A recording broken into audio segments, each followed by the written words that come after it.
नमस्कार। राष्ट्रीय मुक्त विद्यालय शिक्षा संस्थान में आपका स्वागत है।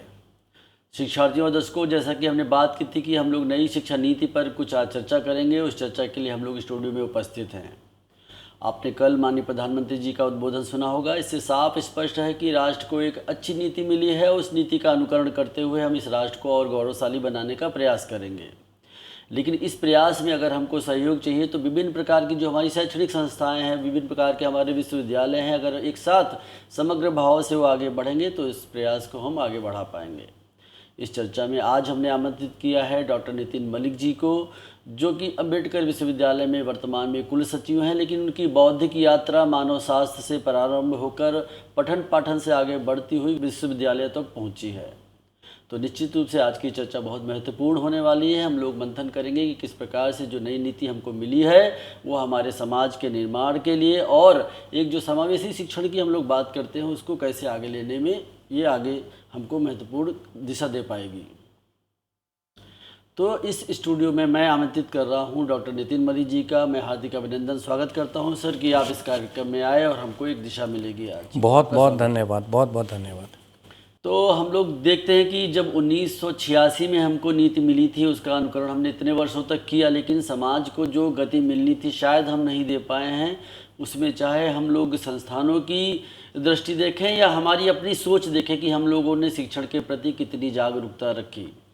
तो आज हम लोग जानने का प्रयास करेंगे डॉक्टर मलिक जी से कि सर ये जो नई शिक्षा नीति आई है 2020 की, इसमें समग्र रूप से किन बिंदुओं को समेकित किया गया है जो समाज को एक दिशा दिखाएंगी। तो सर मूल रूप से हम ये जानना चाहेंगे कि जो इस नीति के मुख्य तत्व हैं उनके बारे में हम थोड़ा सा जानकारी लें। देखिए, जैसे आपने अभी बताया कि पहले जो हमारी जो शिक्षा नीति थी, नेशनल एजुकेशन पॉलिसी, जो कि 1986 के तहत में नेशनल एजुकेशन पॉलिसी जो है आई थी और उसको हम लोगों ने 34 साल तक हम उस एजुकेशन पॉलिसी के अंदर में पाठ्यक्रम और हम शिक्षा के अंदर कार्यक्रम करते रहे और हमारी शिक्षा नीति को फॉलो किया, जिसमें अलग अलग समय पे हमारे उसमें अमेंडमेंट्स भी आए। लेकिन जो हमारी नई शिक्षा नीति आई है, जिसको हम न्यू एजुकेशन पॉलिसी 2020 के नाम से जानते हैं, और जैसे आपने बताया भी कि कल हमारे माननीय प्रधानमंत्री जी ने उसके 1 साल के वर्षगांठ पे उन्होंने उस नीति को, उस नई शिक्षा नीति के बारे में ना सिर्फ बताया लेकिन कई अनेक घोषणाएं भी की, और उसमें कुछ उन्होंने और भी नई नीति के अंदर में हमें मार्गदर्शन दिए जो कि इस देश के अंदर में लागू होगा, जिससे कि युवाओं के अंदर और ख़ास तौर से पूरे देश को आत्मनिर्भर की तरफ ले जाने के लिए जो प्रयास हैं वो नई शिक्षा नीति के प्रयास रहेंगे। 2020 वाली जो नई शिक्षा नीति है, मैं नई शिक्षा नीति के जो मुख्य बिंदु हैं उन पर थोड़ा प्रकाश डालना चाहूँगा। वैसे तो हम लोग सब नई शिक्षा नीति के बारे में जानते ही हैं कि कस्तूरी रंगन साहब की अध्यक्षता में हुई समिति ने जो हमें प्रस्ताव दिया नई शिक्षा नीति का, और उसको जब मंजूरी मिली देश के अंदर में, तो आज हम सारे जितने भी हम विश्वविद्यालय में हों, चाहे हम किसी रिसर्च इंस्टीट्यूट्स में हों या स्कूल में हों या हम विद्यालयों में हों, सब के सब नई शिक्षा नीति के प्रति बहुत ज़्यादा हम लोग आकर्षित हैं कि क्योंकि इससे हमारे जो बहुत सारी चीज़ें जो शिक्षा के अंदर में जो बदलाव और स्वरूप और जो विश्व के ग्लोबल मैप के अंदर में जो टेक्नोलॉजी के साथ साथ, ख़ास तौर से जब आईटी टेक्नोलॉजी के अंतर्गत जो जितना हमारा जो डेवलपमेंट हुआ है उसके अनुसार शिक्षा को जब हमने लेना था, उसका कहीं ना कहीं समावेश जो, और ख़ास तौर से जहां हम इंक्लूसिव एजुकेशन की बात करते हैं, हॉलिस्टिक अप्रोच की बात करते हैं, जहां हम इनोवेशन की बात करते हैं, जहां हम क्रिएटिविटी की बात करते हैं, तो वहाँ ये नई शिक्षा नीति हमें एक मार्गदर्शक के रूप में हमें एक पग या निर्धारित करती हुए उस अग्रसर लेके जा रही है हमें टेक्नोलॉजी और डेवलपमेंट के लिए। 10+2+3 हमारा जो नेशनल एजुकेशन पॉलिसी से हमारा जो पूर्व में हमारा जो था सिस्टम दिया गया था शिक्षा के अंदर में, उसको मुख्यतः चेंज किया गया है 5+3+3+4 के ऊपर में। जी, तो ज़्यादा सर एक आपने शब्द बोला है होलिस्टिक। तो सर जो होलिस्टिक शब्द है, जो समग्रता का भाव हम लोग इस नीति के माध्यम से समाज में ले जाना चाहते हैं, सबसे पहले तो हम उस समग्र भाव को समझ लें कि सर शिक्षा के माध्यम से समाज को एक समग्र रूप से मुख्य धारा में हम लोग कैसे लेकर के चल सकते हैं। तो थोड़ा सा एक दर्शन ये भी समझना चाहेंगे। और सर जो स्कूली शिक्षा में हम लोग देख रहे हैं कि थोड़ा सा परिवर्तन किया गया है कि जो हमारे नौनिहाल बच्चे हैं उनको हम लोग आंगनवाड़ियों के माध्यम से, बालवाड़ियों के माध्यम से जो लेकर के आगे बढ़ने वाले हैं। सर इसके बारे में भी थोड़ा सा बताएं सर। देखिए, शिक्षा का स्वरूप बदला है। शिक्षा अब अगर हम उसकी शिक्षा के पुराने अगर हम इतिहास पे जाएं तो खाली पढ़ना लिखना जो हम शिक्षा को मानते थे, अब वो शिक्षा नहीं रह गई है। और साथ ही साथ शिक्षा के अंदर में एक बहुत ही बड़ा बदलाव है। जैसे मैंने आपको बताया, अगर मैं इसको परिभाषित करने की कोशिश करूं, जो बहुत से बुद्धिजीवियों ने शिक्षा को परिभाषित किया है, तो अब शिक्षा को हम खाली एक ज्ञान का अंडरस्टैंडिंग नहीं बोल सकते। वी कैन नॉट से कि education is only understanding of knowledge. वहाँ तक सीमित नहीं है कि खाली मेरे को पढ़ना है और मेरे अंदर में ज्ञान है तो मैं शिक्षित हूँ। क्योंकि शिक्षा का किस तरीके से आपको समाज के प्रति आपको उसको डेवलपमेंट करना है, उसको आपको अग्रसित करना है, वो शिक्षा का अब स्वरूप बदल रहा है। और उसके लिए आपको क्रिएटिविटी और इनोवेशन का बहुत बड़ा उसके अंदर में उपयोगिता और उसके अंदर में योगदान है। जहाँ आपने बोला इंक्लूसिव एजुकेशन, तो इंक्लूसिव एजुकेशन इसीलिए है कि अब वो समय नहीं है, क्योंकि अब हम विश्व के स्तर पर जब ग्लोबल मैप में खड़े होते हैं, तो आज जो हम यहाँ पे शिक्षा ग्रहण कर रहे हैं या शिक्षा के बारे में समझ रहे हैं, तो टेक्नोलॉजी के चेंज होने के कारण, टेक्नोलॉजी के नए नए संयम होने के कारण में शिक्षा में एकदम से बदलाव आ जाता है। वो थ्योरीज जो पुरानी हमारी फिजिक्स की थ्योरी थी, वो सब अब जो है अबंडेंट हो गई हैं और नई थ्योरीज आ जाती हैं। इसी तरीके से जब समाज को हमें आगे बढ़ाना है तो हमको शिक्षा के प्रति में हमको टेक्नोलॉजी को लेके साथ में जाना है। और यहीं पे जो इंक्लूसिवनेस की बात आती है कि जिसमें शिक्षक और जो विद्यार्थी है दोनों का मेल, और समाज के बिंदुकरण और समाज के अध्ययन करते हुए, समाज के हर पहलू को समझते हुए जो शिक्षा के अंदर में नीति बनी, वो नीति हमारी नई शिक्षा प्रणाली 2020 के अंदर में इंक्लूसिवनेस को पूर्ण रूप से दर्शाते हुए ये शिक्षा नीति बनाई गई है उसके अंदर में। जी सर, जो भारतीय समाज की विविधता है सर, देखिए कितनी व्यापक है वो। हम एक प्रदेश से, एक ज़िले से दूसरे ज़िले में जाते हैं तो कितने बदलाव हमको देखने को मिलते हैं। और सर आप तो एक मानवशास्त्री भी हैं, तो सर उस दृष्टि से भी हम देखें कि जो हमारी जनजातियां हैं, जो हमारी महिलाएं हैं, बच्चियां हैं, अगर उनको हम लोग समग्र भाव से लेकर के चलें तो स्कूली शिक्षण में जो प्रावधान किए गए हैं सर नीतियों में, उसके बारे में हम लोग को थोड़ा सा बताएं कि सर अब क्या नया होने वाला है बच्चियों के लिए, महिलाओं के लिए, या क्या नया होने वाला है उन जनजातियों के लिए जो आज भी सुदूर जंगलों में निवास कर रही हैं, जिनके पास प्राइमरी पाठशाला है, जिनके पास पढ़ने की पुस्तकें हैं, लेकिन वो दिशा कैसे प्राप्त होगी जब वो लोग अपनी दक्षताओं को आगे बढ़ाएंगे, अपनी स्किल्स को आगे बढ़ाएंगे। तो सर इस पर भी थोड़ा सा प्रकाश डालें। बहुत ही महत्वपूर्ण आपने जो सवाल उठाया है, और जो एक मानव शास्त्री के तहत जो मुझे लगता है कि ये नई शिक्षा नीति के अंतर्गत में इसके ऊपर में समाज इसको पूर्ण कर पाएगा, जो नई शिक्षा नीति 2020 ने एक मार्गदर्शन दिया है। मैं आपको एक अपना अनुभव बताना चाहूँगा कि मैंने खुद जब छत्तीसगढ़ में मैं विश्वविद्यालय में कार्यरत था, तो वहाँ पे जब हम लोग फील्ड वर्क कर रहे थे तो मैंने अपनी एक शोध किया था, जो कि हमारा जो प्राइमरी पाठशालाएं, जो ख़ास तौर से जनजातियों के अंतर्गत में प्राइमरी पाठशाला जो बनाई गई थी और उसका कार्यक्रम चलाया गया था, तो जिसके तहत जो हमने शोध किया वहाँ, तो पता चला कि वहाँ पे जो छोटे बच्चे थे वो खाली इसीलिए आते थे, वो पढ़ने के लिए नहीं आते थे। वहाँ पे पढ़ने के लिए पाठशालाएं बनाई गई थी, सारा सामग्री और सब कुछ उपलब्ध कराया गया था, लेकिन वहाँ पे पढ़ने के लिए ना आके, इसलिए वहाँ पे एक आदिवासी जनजाति के जो माता पिता थे अपने बच्चों को इसलिए भेजते थे कि वहाँ पे आपको खाने को मिल जाएगा। वहाँ पे आपको जो मिड डे मील प्रोग्राम था उसके तहत में आपको आपका जो भोजन प्राप्त हो जाएगा और आपको 2 कपड़े भी मिल जाएंगे। वहाँ पे कई बच्चे पढ़ते भी थे वहाँ, ऐसा नहीं है कि नहीं पढ़ते थे, लेकिन मुख्यतः उस समय में ये किया गया था। और वहाँ पे वही शिक्षा नीति जो हमारी चल रही थी, जो अब बिल्कुल जो चेंज की गई है कि अब जो शिक्षा नीति में अगर आप देखेंगे नई शिक्षा नीति की जो 2020 की प्रणाली को देखेंगे, तो इसमें लोकल लैंग्वेज को, आपका जो क्षेत्रीय भाषा के अंदर में अध्ययन कराने के ऊपर में पूरा का पूरा इसके ऊपर में आपके वो इम्पोर्टेंस दिया गया है, इसके अंदर में महत्वपूर्णता आपकी बताई गई है कि जो अब छोटे बच्चे होंगे, क्योंकि वो अपने समाज के साथ जुड़े हुए हैं, वो अपनी क्षेत्र के साथ जुड़े हुए हैं, तो उनकी लोकल लैंग्वेज के अंदर में अगर हम उनको शिक्षा देंगे तो उसका हमारा जो हम चाहते हैं कि जो हमारा युवा है या जो हमारे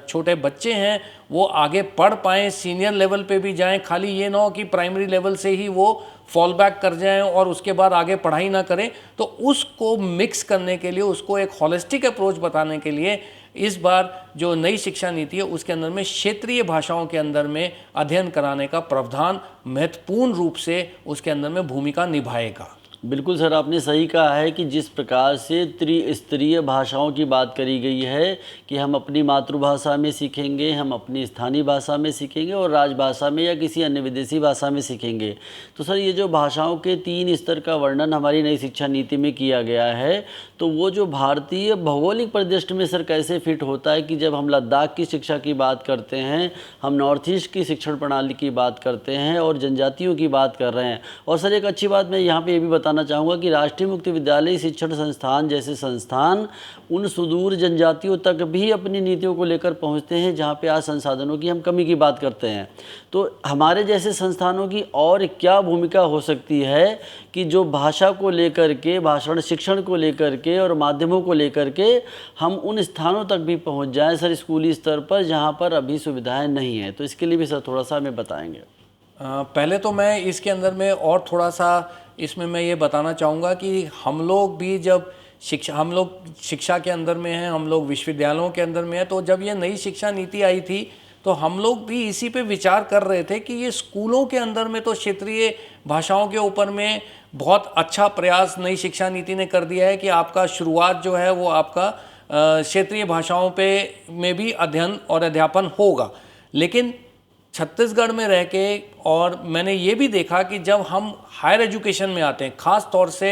हिंदी मीडियम से जो बच्चे होते हैं और वो सीधा ग्रेजुएशन करने के बाद में अगर पोस्ट ग्रेजुएशन में आते हैं या आप ग्रेजुएशन में भी आते हैं, स्कूल के बाद में हिंदी मीडियम से होके आप आते हैं, तो मोस्टली हमारे जो हमारी शिक्षा नीति रही है वो वेस्टर्न इन्फ्लुएंस रही है शुरू से। तो हमारे पास जो सामग्री भी है, जो हमारे पास में पुस्तकें भी जो उपलब्ध हैं, ख़ास तौर से साइंस और टेक्नोलॉजी में, सोशल साइंस के अंदर में हमारे पास में पुस्तकें मिल जाएंगी आपको हिंदी माध्यम में भी। बहुत से लोगों ने प्रयास किया, एनसीईआरटी ने बहुत प्रयास किया, आपकी संस्था ने बहुत प्रयास किया, एनओएस ने बहुत सामग्री एकत्रित करी और उसको हिंदी में ट्रांसलेट करके दी। लेकिन जो मुख्यतः जो पुस्तकें या जो सूत्र है वो आज भी हमारे देश के अंदर में अंग्रेजी माध्यम के अंदर में उपलब्ध है, इंग्लिश मीडियम में उपलब्ध है। तो ये मैंने जब मैं खुद अध्यापन करता था और जब मैं खुद पढ़ाता था वहाँ विश्वविद्यालय के अंदर में, तो मैंने एक चीज़ ये देखी थी कि हायर एजुकेशन में भी ये ज़रूरी नहीं है कि अगर आपने स्कूल लेवल पे क्षेत्रीय भाषाओं के अंदर में आपने बच्चों को पढ़ाना शुरू कर दिया और उसके बाद में जब वो हायर एजुकेशन में आए तो उनका एमलगमेशन, उनका मिक्सिंग कैसे होगा दूसरी लैंग्वेज, क्योंकि हमें खाली अपने देश की ही विकास में नहीं, हमें अपनी देश के अध्ययन और अध्यापन में ही सीमित नहीं रहना है, हमको विश्व स्तर के अंदर में शिक्षा का ग्रहण करना है, शिक्षा की टेक्नोलॉजी को समझना है, शिक्षा के अध्ययन को समझना है विश्व स्तर पे। तो जब हम विश्व स्तर पे समझेंगे तो उसके लिए हमें अनेक भाषाओं का भी हमें योगदान चाहिए समझने के लिए। तो जब बच्चा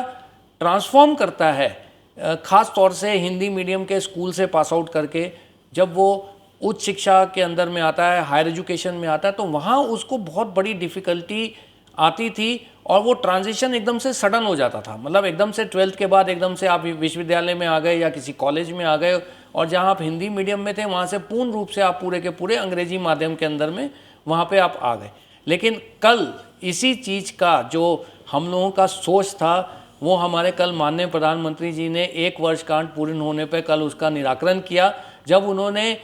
कल ये अनाउंस किया कि इंजीनियरिंग कॉलेज की जो टेक्नोलॉजी की जो पढ़ाई है वो भी फर्स्ट ईयर की पढ़ाई, प्रथम वर्ष की पढ़ाई भी रीजनल लैंग्वेजेस में होगी। कितनी बड़ी बात है, आप देखिए कितनी बड़ी बात है कि जो हायर एजुकेशन में भी एक एमलगमेशन, एक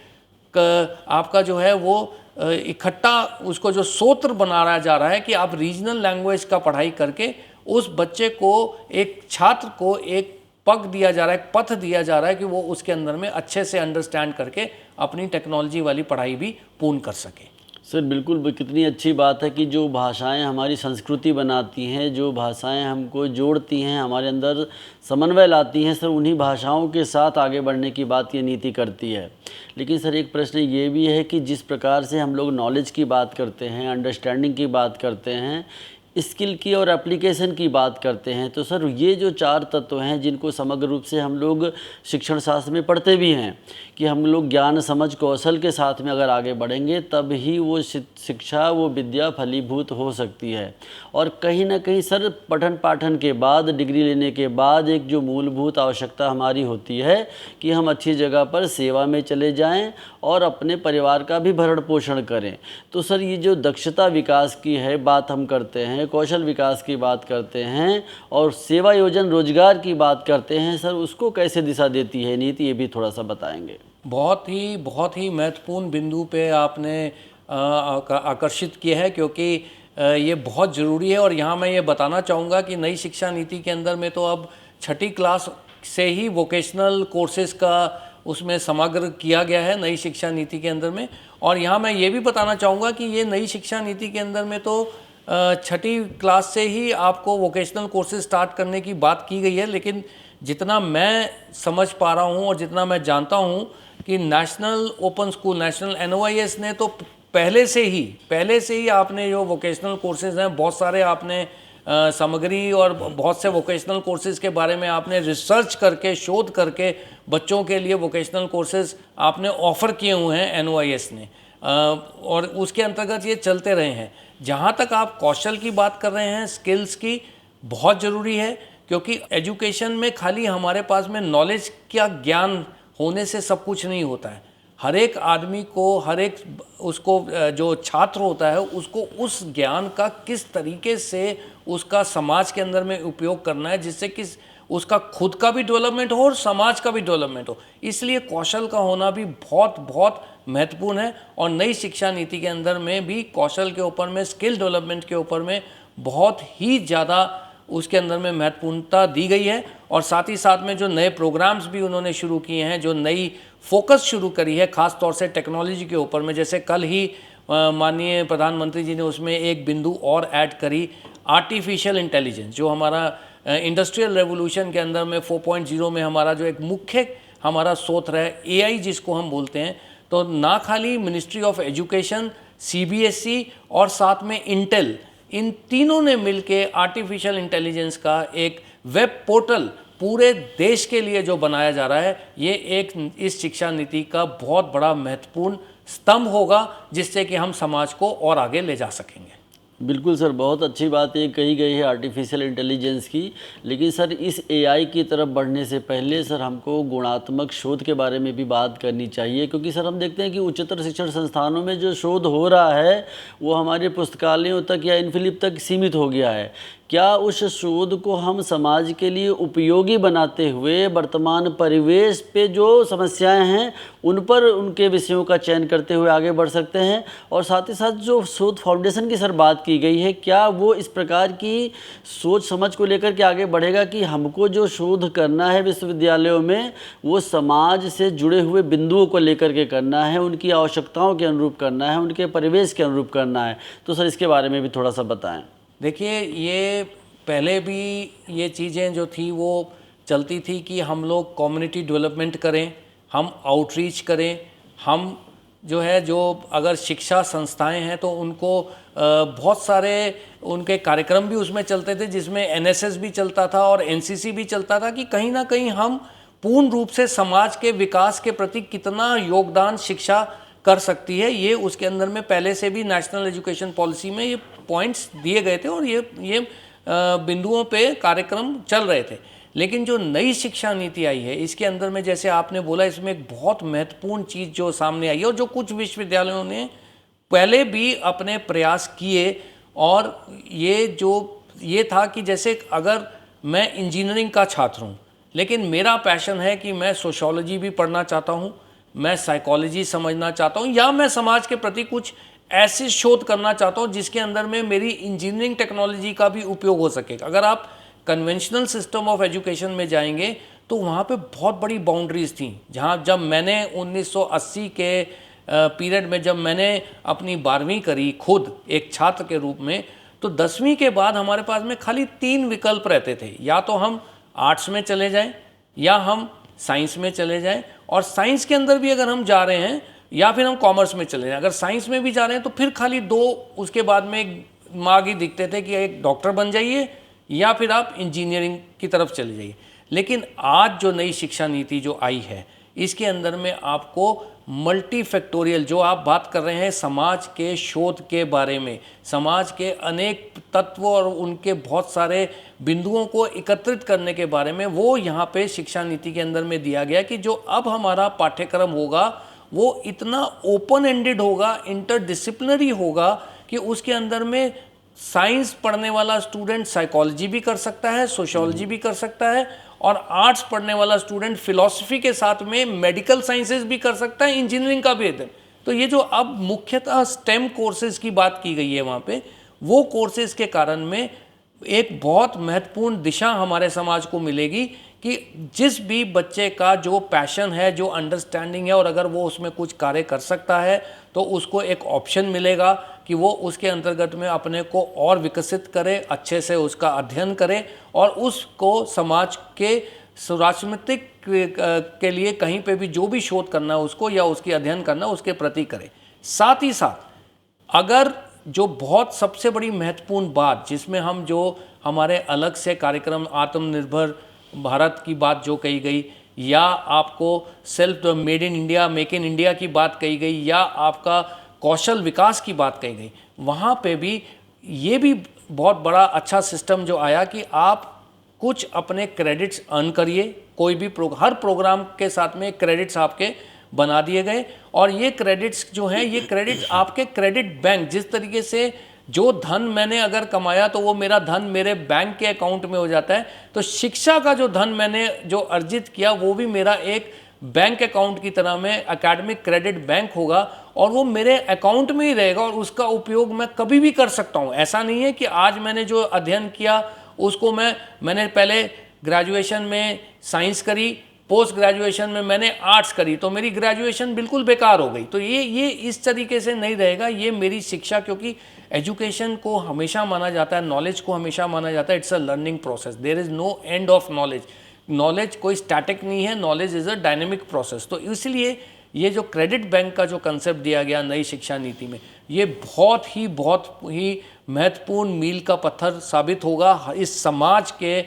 विकास के लिए, और ये बहुत ही ज़्यादा लाभदायक भी रहेगा आगे। जी डॉक्टर मलिक, आप कुल सचिव हैं, तो एक बड़ा ये सवाल ये भी आता है, जब हम लोग वित्तीय प्रबंधन की बात करते हैं, हमने शोध की बात कर ली, लेकिन शोध के लिए जो वित्त जाना है उसके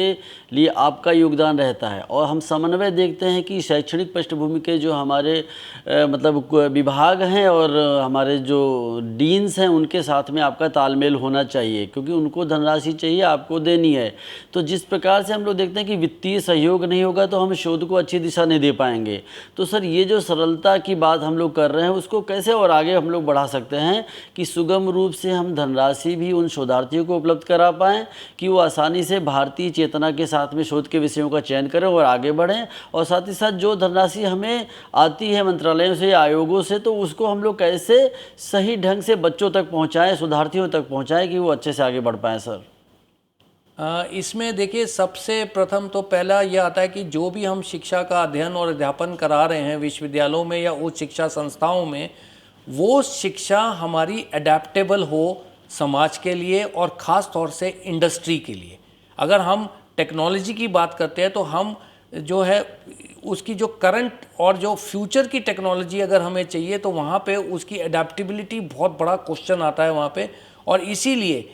ये कई जगहों पे मैंने ख़ास तौर से जो मेरा अनुभव रहा विश्वविद्यालयों के अंदर में अपनी सेवाएं देते हुए, बहुत बड़ा महत्वपूर्ण आपने एक सवाल उठाया है कि शोध जो है वो उसके प्रति कितना हम क्या तरीके निकाल सकते हैं, या कैसे हम उसका मार्गदर्शन को और उसके अंदर में हम आसान तरीके कर सकते हैं कि शोधार्थियों को पूरी सामग्री मिले, उनको वित्तीय सहायता मिले, उनको कहीं कोई अड़चन ना आए अपने शोध कार्य करने के लिए।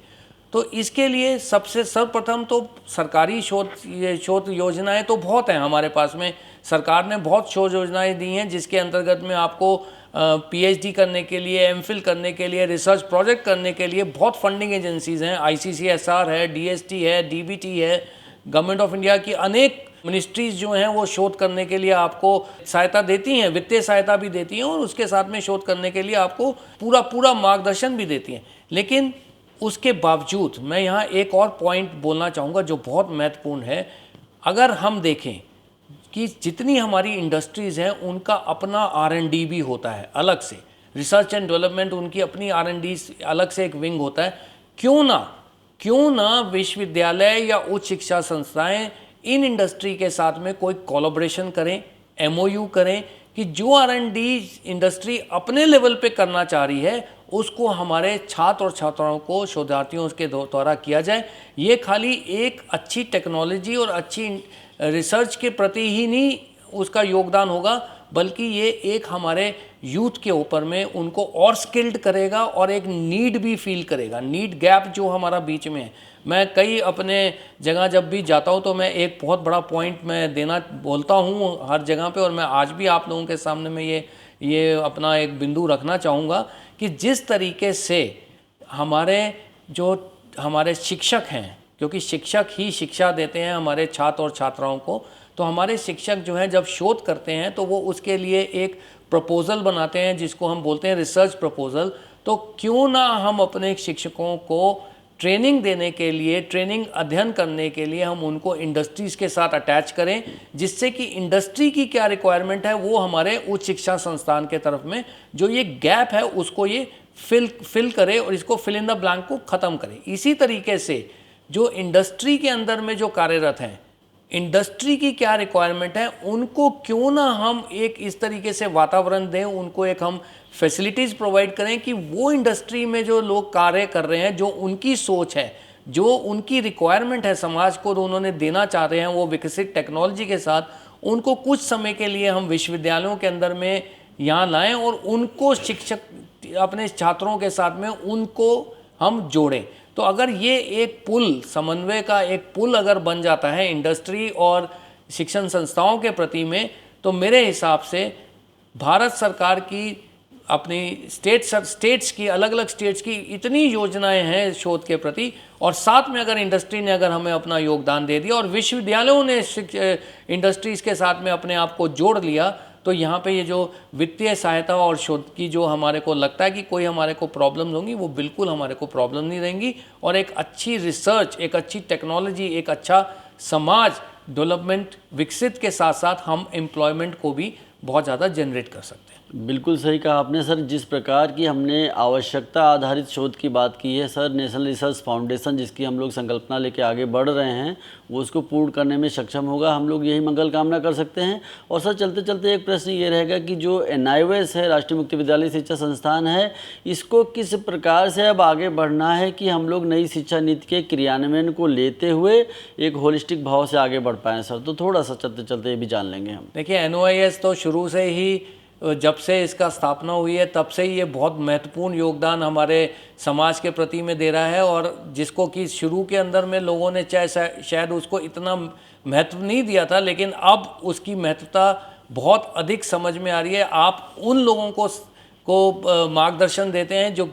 किसी कारणवश से अपनी पढ़ाई, जो रेगुलर पढ़ाई है उसके प्रति वो नहीं जा पाते, उनको NIOS ने बहुत अच्छे तरीके से उनको सामग्री दे के, उनको शिक्षित करके, उनको वैल्यूएट करके उनको सोसाइटी के अंदर में उतना ही इक्वल दर्जा दिया जितना एक रेगुलर छात्र जो है अपनी शिक्षण संस्थाओं से पढ़ के आता है। तो ये महत्वपूर्ण योगदान जो NIOS ने दिया है तो शुरू से ही चलता आ रहा है। और लेकिन उसके बाद जब हम वोकेशनल की बात करते हैं, वोकेशनल स्टडीज़ की बात करते हैं, जो नई शिक्षा नीति में आई, या जो स्किल्स के अंदर में जो हम बात करते हैं, तो मैं ये NIOS का एक बहुत ही अलग से एक टास्क आगे उनके पास में है कि आप, क्योंकि NIOS पूरे इस देश के अंदर में पूरी तरीके से फैला हुआ है, चारों तरफ NIOS जो है जुड़ा हुआ है हर समाज से वहाँ पे, और वहाँ आपका एक बहुत बड़ा महत्वपूर्ण उद्देश्य ये बनता है कि इस समाज को जो अलग अलग क्षेत्रीय भाषाओं से है, अलग अलग इलाके और अलग अलग हमारी जो डाइवर्सिटी है उस डाइवर्सिटी को एक करते हुए नई शिक्षा नीति के अनुकूल लाते हुए सबको शिक्षित करें, इस समाज की संरचना करें। बहुत ही अच्छी बातें आपने करी सर इस कार्यक्रम में। और दर्शकों, आप देख रहे थे डॉक्टर नितिन मलिक जी को, जो कुल सचिव हैं अम्बेडकर विश्वविद्यालय दिल्ली में। हमने आज बात करी है कि किस प्रकार से जो नई शिक्षा नीति हमको मिली है और माननीय प्रधानमंत्री जी के नेतृत्व में जिसका क्रियान्वयन करने में NIOS जैसे संस्थान आगे बढ़ रहे हैं, तो उसको हम लोग एक नई गति देने का प्रयास करेंगे। डॉक्टर मलिक जी, आप हमारे स्टूडियो में आए, हमने नई शिक्षा नीति की बात की। आपका बहुत बहुत आभार, बहुत बहुत धन्यवाद। नमस्कार। मेरा सौभाग्य, धन्यवाद।